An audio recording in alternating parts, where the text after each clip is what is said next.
পহেলা মে থেকে সারা দেশে ডিম ও মুরগি উৎপাদন বন্ধ রাখার ঘোষণা দিয়েছে খামারিদের সংগঠন বাংলাদেশ পোল্ট্রি অ্যাসোসিয়েশন। বৃহস্পতিবার গণমাধ্যমে পাঠানো এক বিবৃতিতে কথা জানান সংগঠনটির সভাপতি সুমন হাওলাদার। এতে দাবি করা হয়, সিন্ডিকেটের কবলে পড়ে গেল 2 মাসেই 1260 কোটি লোকসান করেছেন প্রান্তিক খামারিরা, যার জন্য দায়ী কিছু অসাধু কর্পোরেট প্রতিষ্ঠান, যারা শুধু ফিড, বাচ্চা, ওষুধ নয়, নিয়ন্ত্রণ করছে পুরো ডিম ও মুরগির বাজার। আর এতে অসহায় হয়ে পড়েছেন খামারিরা।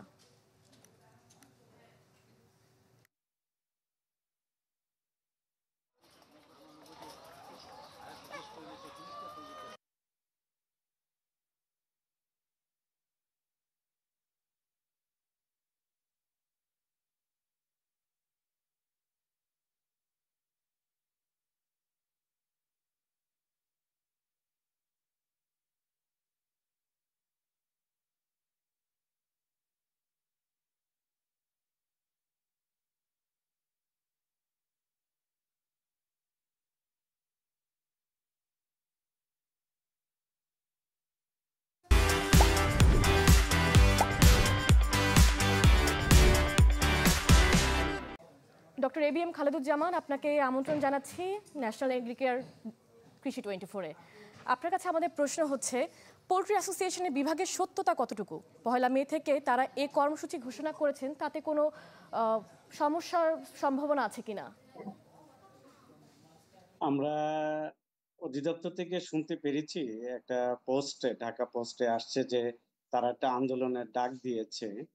তবে তারা যে বিষয়টি দাবি দাওয়া করেছে এটা পুরোপুরি সত্য না। ভোক্তাদের স্বার্থে ভোক্তাদের স্বার্থে এই ধরনের কার্যক্রম সমীচীন হবে না।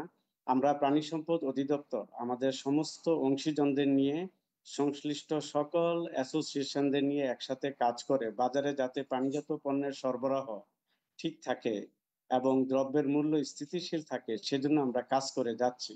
কাজেই বাংলাদেশ পোল্ট্রি অ্যাসোসিয়েশনের এই কার্যক্রম, এটা ভোক্তাদের সাথে সমীচীন হবে না। আমরা তাদের সাথে একত্রিত হয়ে এই কার্যক্রম থেকে বিরত দাঁড়ানোর জন্য আহ্বান জানাবো এবং ভোক্তা সাধারণ যাতে ন্যায্য মূল্যে প্রাণীজাত পণ্য বাজারে সরবরাহ ঠিক থাকে সে কার্যক্রম হাতে নিব।